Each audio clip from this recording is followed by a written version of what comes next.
Class 9th Hindi गुदली भाग 1 कक्षा 9वीं हिंदी की पाठ्य पुस्तक है, जिसमें हमारा अध्याय है दूसरा, भारत का पुरातन विद्यापीठ नालंदा। देखिए, इस अध्याय के लेखक परिचय में जो लेखक है भारत के प्रथम राष्ट्रपति डॉक्टर राजेंद्र प्रसाद द्वारा ये लिखित निबंध है, जिसका नाम है भारत का पुरातन विद्यापीठ नालंदा, जिसमें इन्होंने नालंदा विश्वविद्यालय के गौरवशाली अतीत को प्रकट किया है और ये बताते हैं कि नालंदा ज्ञान के क्षेत्र में एशिया महाद्वीप में अद्वितीय था, काफ़ी ऊंचे शिखर पर था। लगभग 600 वर्ष पहले यानी तक नालंदा एशिया का चैतन्य केंद्र हुआ करता था। मगध का प्राचीन राजधानी राजगीर से ये 7 किलोमीटर उत्तर की ओर बसा है और 7वीं सदी में हर्षवर्धन के काल में नालंदा अपनी उन्नति के शिखर पर था। ठीक है, तो चलिए हम इसके सारे अभ्यास के प्रश्नों को हल करते हैं। साथ पहला सवाल, नालंदा की वाणी एशिया महाद्वीप में पर्वत और समुद्रों के उस पार तक फैल गई थी। इस वाक्य का आशय स्पष्ट करें। जाहिर सी बात है, ये नालंदा विश्वविद्यालय की जो ख्याति है, विश्वविख्यात है, ठीक है, इसकी प्रसिद्धि है, यही यहाँ पे बयां करता है कि पूरे देश विदेश समुद्र के उस पार तक फैल गई थी। आइए इसका आंसर लिखते हैं। देखिए, हम इसका आंसर बुक से ही कर लेंगे काफ़ी अच्छे से। इसका आंसर आपका यहाँ से है। सबसे पहले आपको लिखना है यहाँ पे नालंदा विश्वविद्यालय, उसके बाद ज्ञान साधना के सुरभित पुष्प खिले थे, अपितु किसी समय एशिया महाद्वीप के विस्तृत भूभाग के विद्या संबंधी सूत्र भी इसके साथ जुड़े हुए थे। ज्ञान के क्षेत्र में देश और जातियों के भेद लुप्त हो जाते थे, इसकी कोई सीमा नहीं रहती थी। देश और विदेश के सभी लोग, ठीक है, जो भिक्षु आते थे अध्ययन करने के लिए। नालंदा इसका उज्ज्वल दृष्टांत है, यानी उदाहरण था, एग्जाम्पल था बीते समय में। ज्ञान की वाणी एशिया महाद्वीप के पर्वत और समुद्रों के उस पार फैल गई थी। लगभग 600 वर्ष तक नालंदा एशिया का चैतन्य केंद्र बना रहा। इसका आंसर आपको यहाँ तक कर लेना। सबसे पहले यहाँ पे लिखना है नालंदा विश्वविद्यालय, ठीक, ज्ञान साधना, ऐसे आपका आंसर होगा इस पहले का।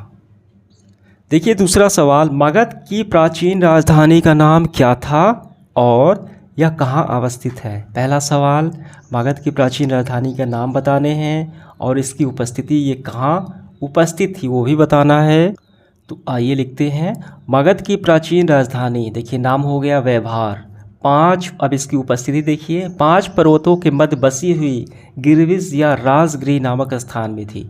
वर्तमान नालंदा उसी राजगीर तप्त कुंडों के 7 मील दूर की ओर है। ठीक है, बस यहाँ तक आपका आंसर हो गया पूरा। अगला सवाल है तीसरा, बुद्ध के समय, महात्मा बुद्ध के समय नालंदा में क्या था। इसका आंसर काफ़ी सरल है, हम यहाँ से करेंगे।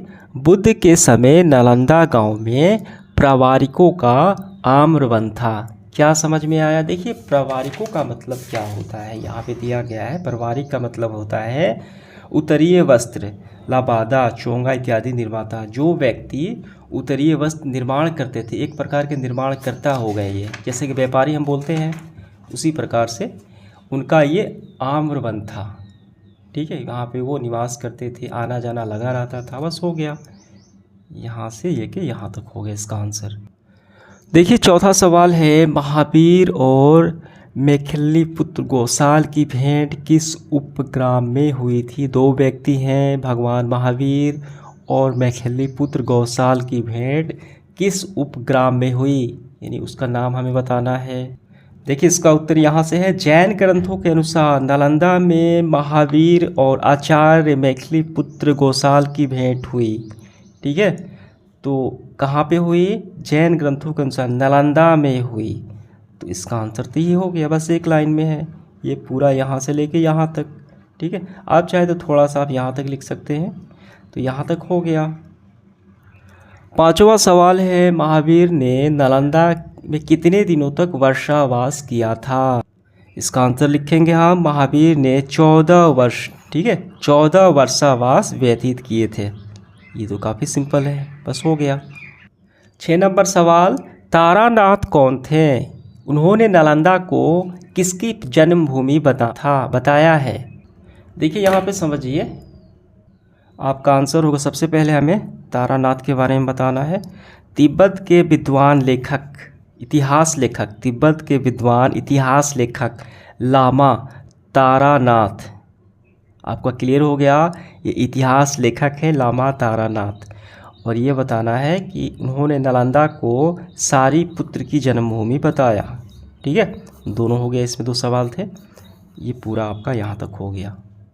7 नंबर सवाल है, एक जीवंत विद्यापीठ के रूप में नालंदा कब विकसित हुआ? देखिए, जीवंत विद्यापीठ या बोले प्राणवत, यानी जब ये ख्याति प्राप्त हो रहा था, अपनी सफलता के शिखर की ऊंचाइयों पर ये छू रहा था नालंदा विश्वविद्यालय, उस समय ये कब हुआ? ठीक है, वो समय बताना थे। आपको लिखना है एक प्राणवत यानी जीवंत विद्यापीठ के रूप में उसके जीवन का आरंभ लगभग गुप्त काल में हुआ। गुप्त काल में, हर्षवर्धन के काल में, 7वीं शताब्दी में ये काफ़ी फेमस रहा नालंदा विश्वविद्यालय। ठीक है, इसका आंसर आपका ही हो गया। 8 नंबर सवाल हमारा है, फरहान कौन थे, वे नालंदा कब आए थे? पहले बताना है कौन थे और कब आए थे वो भी बताना है। देखिए, इसका आंसर बस यही हो गया। फरहान चीनी यात्री थे। कब आए थे? 4वीं सदी में आए थे। ये पूरा हो गया। 4वीं सदी में चीनी यात्री फरहान नालंदा आए थे। हो गया। 9 नंबर सवाल है, हर्षवर्धन के समय में कौन चीनी यात्री भारत आया था? उस समय नालंदा की दशा क्या थी? ठीक, बिल्कुल आसान सवाल है, ये काफ़ी महत्वपूर्ण भी है। देखिए, इसका आंसर हम करेंगे 7वीं सदी में सम्राट हर्षवर्धन के समय कौन आए थे? युआंगशांग। ठीक है, जो चीन के हैं, युआंगशांग इस देश में आए थे नालंदा शिक्षा ग्रहण करने के लिए। नालंदा अपनी उन्नति के शिखर पर था, उसकी दशा भी हमें बतानी थी। नालंदा की स्थिति क्या थी? उन्नति के शिखर पे था, काफ़ी ख्याति प्राप्त कर रहा था। ठीक है, इसका आंसर हो गया हमारा। 10 नंबर सवाल देखिए, नालंदा के नामकरण, नालंदा विश्वविद्यालय के नामकरण के बारे में किस चीनी यात्री ने किस ग्रंथ के आधार पे क्या बताया है? तो हम ये इसका आंसर ऐसे करेंगे, युआंगचांग ने। देखिए, नालंदा के विषय में युआंगचांग ने एक जातक कहानी का हवाला देते हुए लिखा है कि नालंदा का यह नाम इसलिए पड़ा कि यहाँ अपने पूर्व जन्म से उत्पन्न भगवान बुद्ध की तृप्ति नहीं होती थी। नालंदा, ठीक है, यानी तृप्ति नहीं होना, नालंदा पड़ गया। इसका आंसर हो गया हमारा पूरा। इसके बाद देखिए 11 नंबर है, नालंदा विश्वविद्यालय का जन्म कैसे हुआ? इसका उत्तर हम ऐसे करेंगे, नालंदा विश्वविद्यालय का जन्म जनता के उदार दान से हुआ। कहा जाता है कि इसका आरंभ 500 व्यापारियों के दान से हुआ था, जिन्होंने धन से भूमि खरीदकर बुद्ध को दान में दी थी। ठीक, ये आपका आंसर हो गया। इसके बाद देखिए 12 नंबर है, यशोवर्मन के शिलालेख में वर्णित नालंदा का अपने शब्दों में चित्रण कीजिए। जो राजा हैं यशोवर्मन, उन्होंने अपने शिलालेख में नालंदा विश्वविद्यालय के बारे में क्या चित्रण किया है, क्या वर्णन किया है, वो हमें बताना है। देखिए, इसका आंसर थोड़ा सा आपको लंबा हो जाएगा। 8वीं सदी के यशोवर्मन शिलालेख में नालंदा का बड़ा भव्य वर्णन किया गया है। यहाँ के विहारों की पंक्तियों के ऊंचे ऊंचे शिखर, जो लंबे खंभे होते हैं, ठीक है, उसके ऊंचे ऊंचे शिखर आकाश के मेघों को छूते हैं थे, और उनके चारों ओर नीले जल से भरे हुए सरोवर थे, जिनमें सुनहले और लाल कमल तैरते थे। यानी कैसे वो दिख रहा था। ठीक है, बीच बीच में सघन आम्र कुंजों की छाया थी। यहाँ के भवनों के शिल्प और स्थापत्य को देखकर आश्चर्य होता था। ठीक, उनमें अनेक प्रकार के अलंकरण और सुंदर मूर्तियाँ थीं। ठीक है, तो बस यहाँ तक आपको कर लेना है ऐसे, ये पूरा यहाँ तक। इसके बाद देखिए 13 नंबर क्या है, इत्सक कौन था? उसने नालंदा के बारे में क्या बताया है? इसका आंसर लिखेंगे, इत्सक चीनी यात्री था। ऐसे करेंगे पूरा, चीनी यात्री इत्सक के समय इस विहार में 300 बड़े कमरे और 8 मंडप थे। पुरातन विभाग की खुदाई में नालंदा विश्वविद्यालय से जो अवशेष प्राप्त हुए, उनमें से इन वर्णनों की सच्चाई प्रकट होती है। ठीक है, तो इसका आंसर मैं यहाँ पे लगा देता हूँ, काफ़ी अच्छे से आपको वही कर लेने हैं। देखिए 14 नंबर सवाल है, विदेशों के साथ नालंदा विश्वविद्यालय के संबंध का कोई एक उदाहरण दीजिए।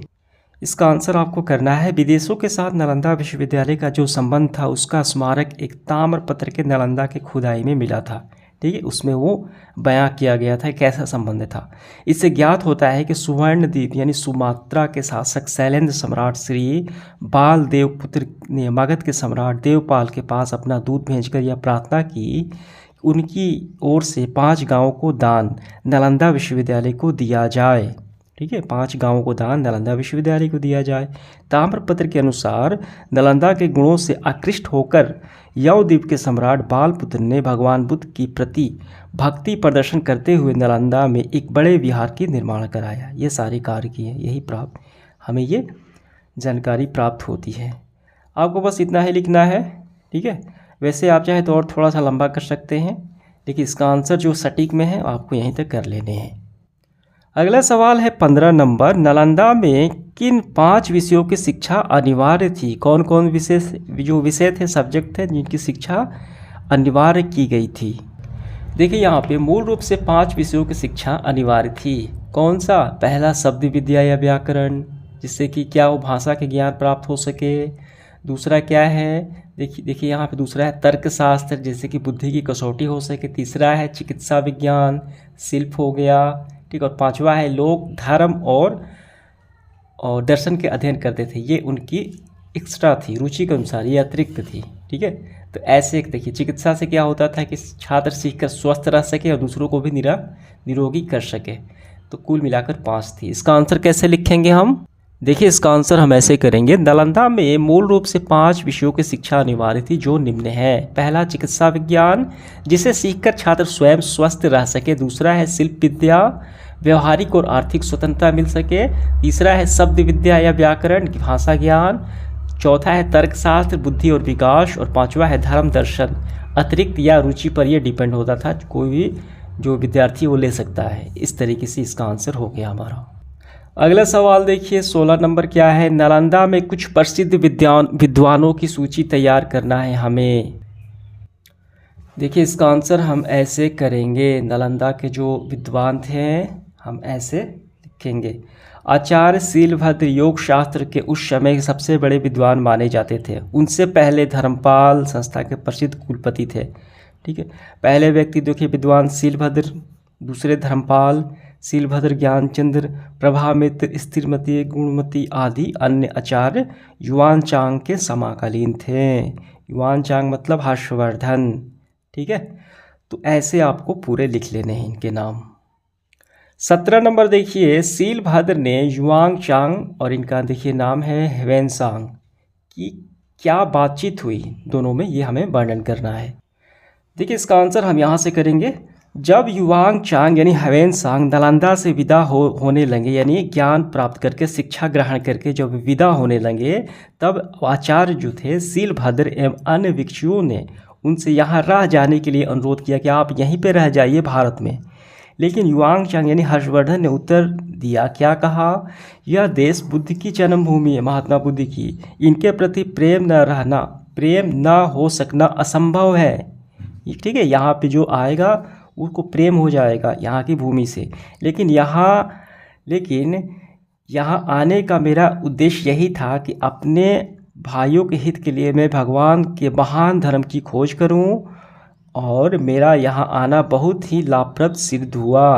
अब यहाँ से वापस जाकर मेरी इच्छा है कि मैं पढ़ा लिखा सुना है, जो भी पढ़ा है सुना है उसे दूसरों को हितार्थ बताऊं, अनुवाद रूप में लाऊं, जिसके फलस्वरूप अन्य पुरुषों भी, अन्य जो मनुष्य हैं आपके प्रति उसी प्रकार कृतज्ञ हो सके जिस प्रकार मैं हुआ हूँ। यही बातचीत हुआ। ठीक है, तो यही आपको पूरा लिख लेने हैं। 18 नंबर है, विदेशों में ज्ञान प्रसार के क्षेत्र में नालंदा के विद्वानों का प्रयास का वर्णन हमें करना है। देखिए थोड़ा सा लंबा इसका आंसर हो जाएगा। विदेश में ज्ञान प्रसार के क्षेत्र में नालंदा के विद्वानों ने क्या प्रयास किए उसका वर्णन करना है। तो इसका आंसर हम यहाँ से करेंगे, नालंदा के विद्वानों ने विदेशों में जाकर ज्ञान का प्रसार किया। ऐसे पूरा आपको लिखना है यहाँ तक। ठीक हो गया। इसके बाद देखिए इसका आखिरी सवाल है, ज्ञान दान की विशेषता क्या है?